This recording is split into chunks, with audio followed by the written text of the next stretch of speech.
the same page with intelligence, things that we need to do, hot spots, those most violent individuals in our community, and going out and targeting them. Those individuals who have been arrested and charged and waiting to go to court. The district attorney's office was here. The federal prosecutor's office was here. We're going to provide a list of those individuals, the worst, most violent individuals, and get that to the courts. Also, there are some individuals out here who've been charged but not arrested, who are causing havoc in our community. We're going after them. We're going to use the strong arm of a combined law enforcement team, regardless of the agency. Everybody that's here working this area, we're going to work together. So it's a good day. Now, do I have every strategy that we're going to use? No, I don't. This is our first meeting. But I'm telling you, going forward, you're going to see surges in some areas and some hot spots that you've never seen before, because we all agree. And let me tell you something. When I got sworn in or appointed, I said that I wasn't going to do a public fight with our criminal justice partners, and I'm not going to do that. But I'm telling you, every leader from every agency at this meeting expressed the frustration that the frontline officers and deputies and agents are feeling because the court systems are not moving fast enough. But we have been in conversations with them, and I'm feeling good about what they're going to do and coming up and catching up with everybody else. So I'm not here to say anything negative, but we're here to hold everybody accountable, including ourselves. But we have to get the courts moving. If we're arresting people, but they're not going to prison when they need to, that's a problem. So I'm really trusting that every leader in the criminal justice system is going to do his or her part to get things moving for us.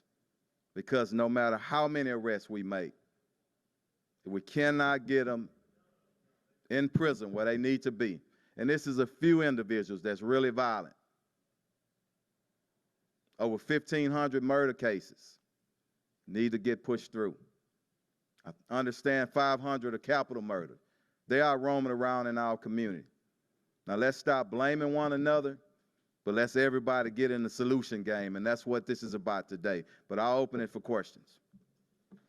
When you say the 1,500 murder cases and 500 capital murder, is that like, what's the reference on that? What's like the time frame, or there's just outstanding? I don't know the time frame. You understand that our courts have been closed down, and let me preface this. Nobody ordered up Hurricane Harvey, okay? It wrecked the criminal justice complex. No trials for a year, and then COVID rolled in, okay? And we understand that. But it's now high time that everybody pulls together. And we even talked about triaging cases, low-level nonviolent, some person that needs treatment. We're not worried about that. Get that out of the system. Do whatever you can. Hold people accountable, but we're worried about the most violent offenders. So I don't have the timelines on them. Those are just cases that are backed up and had not been processed through the courts. Just currently outstanding? Yes. Chief, what is the process of getting the courts moving look like? I don't know that, and you have to share that with them and ask them. But I can tell you, and I want to say this respectfully, we have been having meetings with judges and other officials in Harris County, and they're trying, but we all need to work together, and everybody need to do their part. Can you talk about why we're here today? Was there a specific instance that sparked this summit? Is it the rise of crime that we're seeing locally? I think it's in preparation of the summer, and also some of the crime waves that's going around. It's just time that we refocus as a complete community. There was so many agencies represented here, the head of the agencies represented here today, and it was a productive meeting. Chief Finner, Go ahead. There were a number of members of law enforcement here. We understand the situation with the courts, but there's also the issues with the violent crime that's out there. Was there any discussion or was any type of agreement that came to at the end of this with regards of establishing or the creation of a special task force, separate from what we're already seeing? Yeah, that's part of it. But Mario, to be honest with you, we have task force, and I told you, and let me give you just one statistic, okay, regarding homicides. And this is why our officers are so frustrated. And this is why you see frustration between the officers, because we hear this talk all around the nation. Oh, police officers, they de-policing, they slowing down. We got the stats, and we're going to share it with you, and probably as early as tomorrow. There has been no de-policing when you come to Harris County, Houston, Harris County. Officers are moving forward. Each year, the last 3 years, our felony arrests have increased, including this year. But let me just share one thing with you. 27 arrests in 2021 on homicide. 24 of those individuals were out on bond. That's 89%. 17 of the 24 were on bond for violent offenses. So we can do a lot, and we're going to continue to do a lot. We're never going to give up on the public, and I don't mind answering difficult questions, but we got to speak the truth here.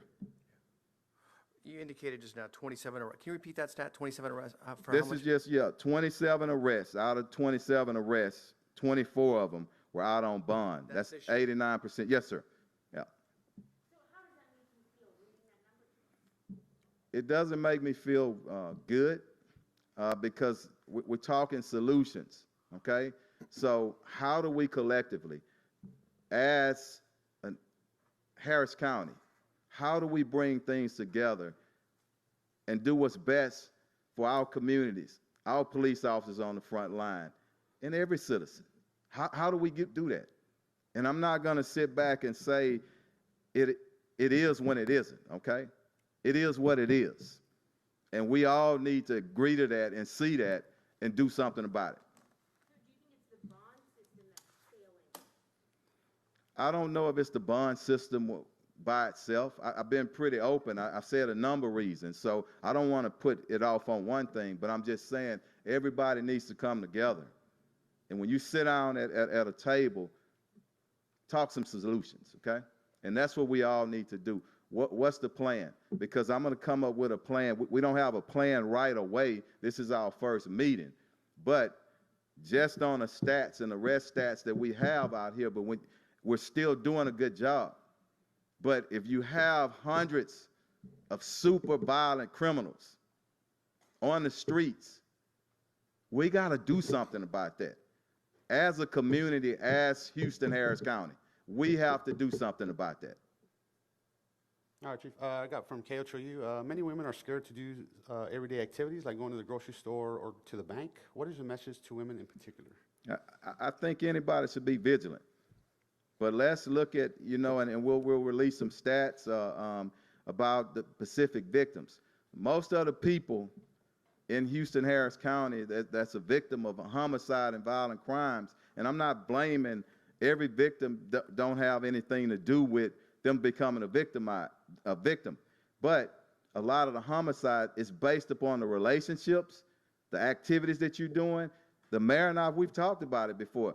You can't be out selling drugs or doing something crazy with a group of criminals, and it's this dangerous, or going out 2 or 3 o'clock in the morning, taking risks that you don't have to take. We got to be smart as the community and help the police as well. But everybody needs to be vigilant. KHOU again, what's being done to protect them? Just what we said, the same things that we've been doing, but everybody has to take some responsibility, everyone. This is a collective activity that we have to have with everybody involved. All our federal partners, our Harris County, ATF, FBI, DPS, everybody's here in the law enforcement community, but, we got to stand up as a community. All right, we got Telemundo. Houston's homicide rate is up 35% from 2020 to 2021. What is being done to guarantee the safety of the community? I know they're asking the question, but I'm not going to keep saying the same thing. I've said that. The same thing that we're doing. But you know what? Y'all asking the police officers all the time. I just said, and I want to be respectful in this. We making arrests. If you playing a football game and it's only 11 people on that field on the opposite side, but you stack it up with 22 and you playing against 11, what results are you going to have? So translate that to what's going on these streets right now. It's too many violent criminals out there.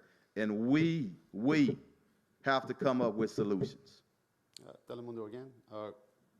According to Crime, I'm sorry, where am I at?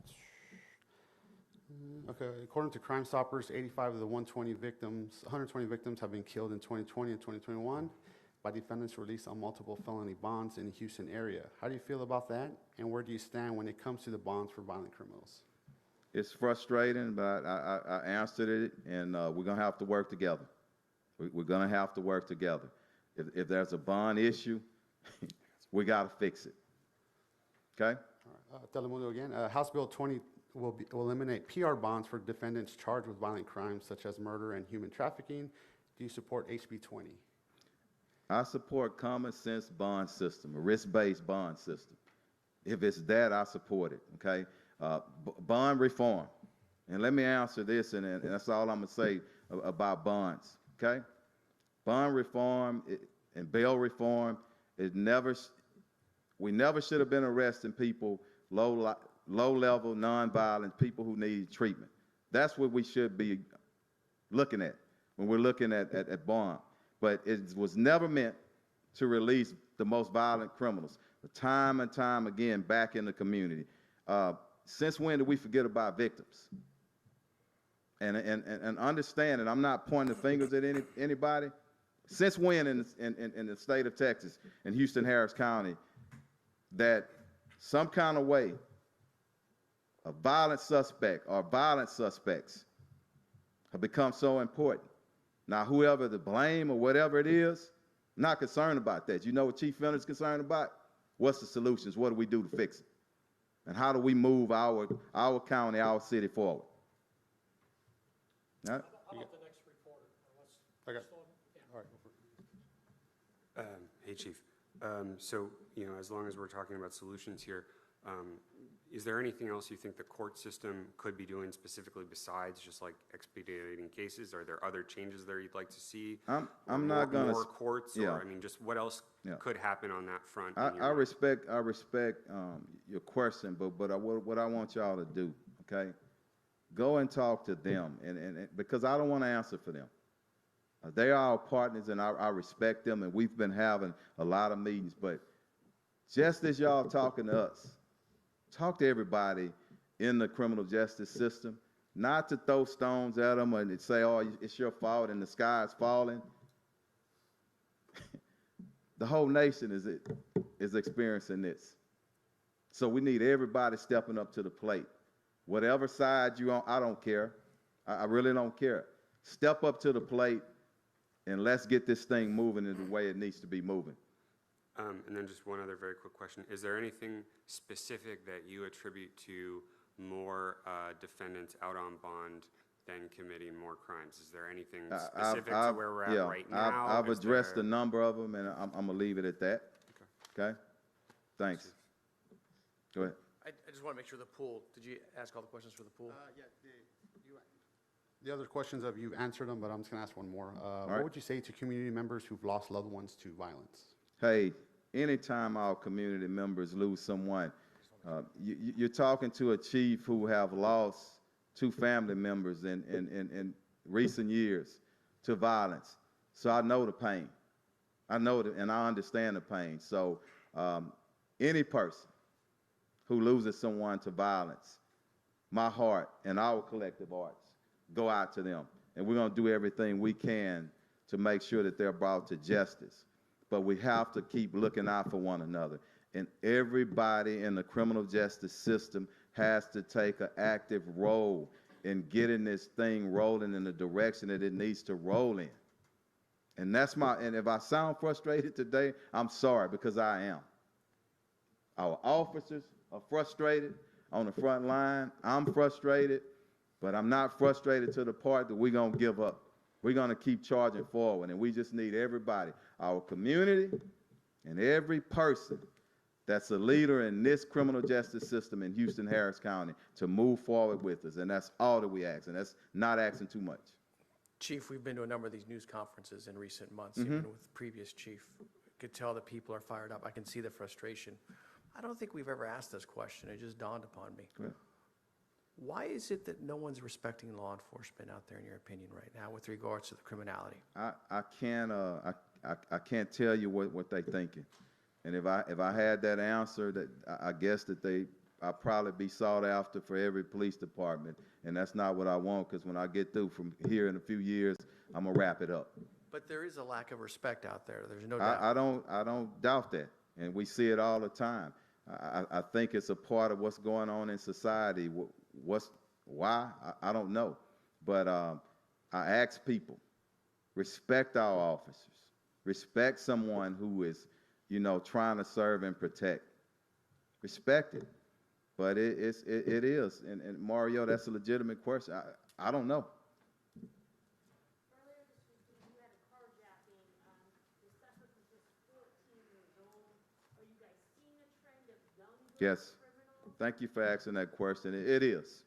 It is, and we talked about that today in our meeting. Violent criminals are becoming younger, and a juvenile has some rights, more rights in the system, and more protection than adult offender. So that's a challenge too, and that's something that we're going to have to work about, and legislators are going to have to step in. But since you're talking about juveniles, it's a whole nother thing. We need to make sure that we're cultivating and we're loving our youth and our community and spending time with them. And we need to start funding more programs, and people need to get involved. Fathers, so-called fathers, absentee, they need to step up as well. And I can say that. I'm from the neighborhood.